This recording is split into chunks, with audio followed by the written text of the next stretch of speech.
They stood at the edge of the world. Behind them, land they understood. Before them, a horizon without answers.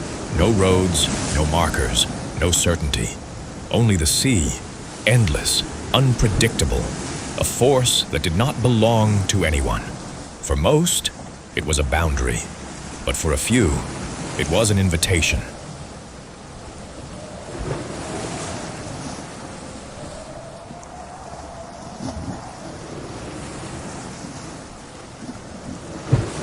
They began with little: wood, rope, instinct, small vessels shaped by hand, fragile against the scale of what lay ahead.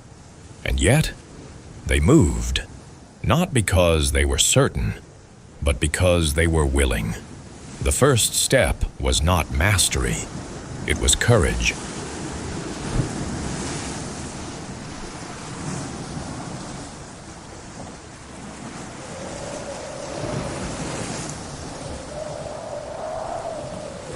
At first, they stayed close to the shore. Land always visible, a line of safety. But even in these early journeys, the sea began to teach. It shifted beneath them, changed without warning. It could not be controlled, only understood. And understanding takes time.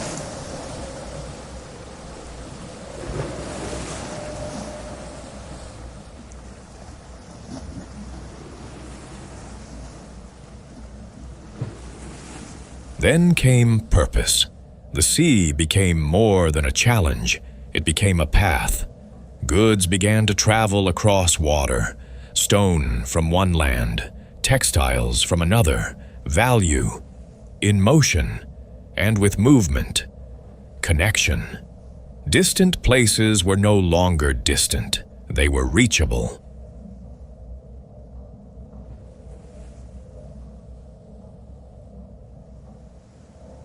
Among those who embraced this world, one people rose above the rest: the Phoenicians.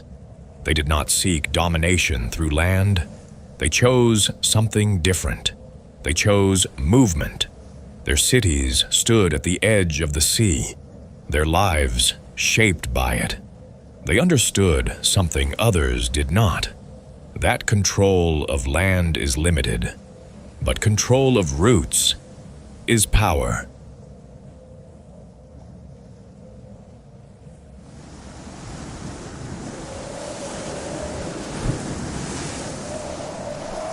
Their ships evolved, stronger hulls, larger sails, built not just to float, but to endure.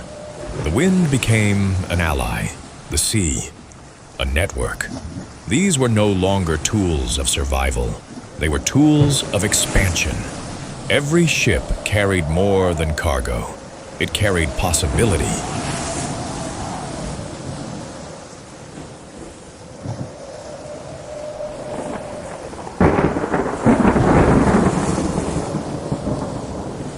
But the sea never surrendered easily.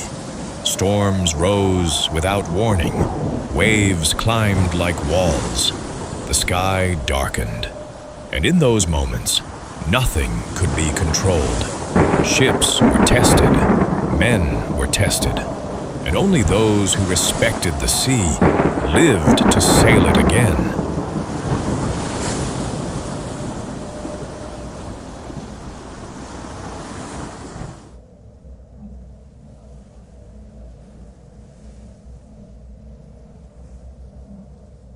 So they learned.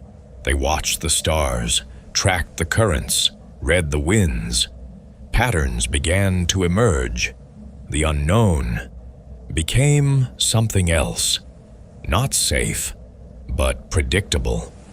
And in that predictability, they found direction.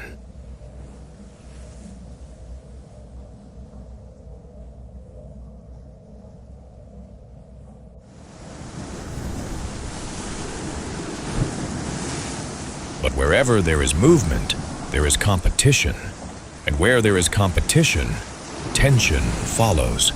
Ships began to meet on the open sea, not just for goods, but for influence. Routes became contested. Waters became boundaries. The sea became a place of power, and those who guided it controlled access.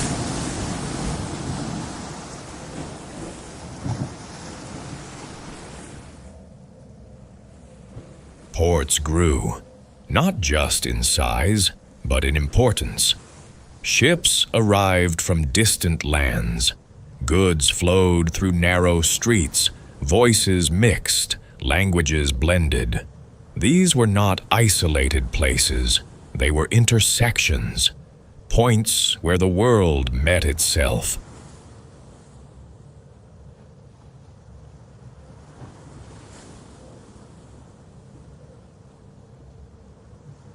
And with every exchange, something invisible moved.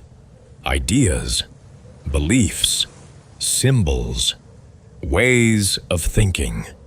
The Phoenicians did not conquer cultures. They connected them, and in doing so, they changed them.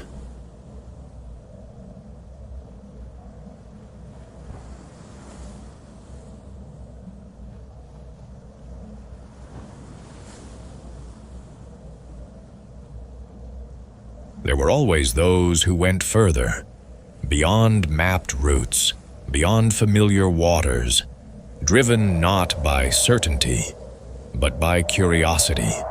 The horizon no longer marked the end.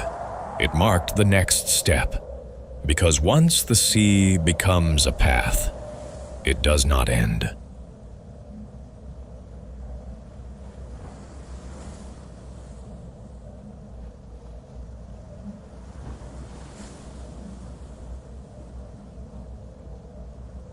From this movement, a new kind of power emerged, not fixed, not visible, but everywhere.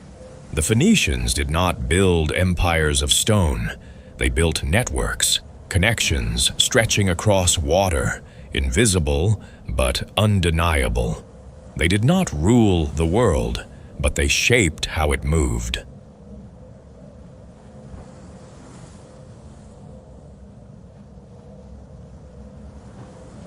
And still, the sea remains, unchanged, endless.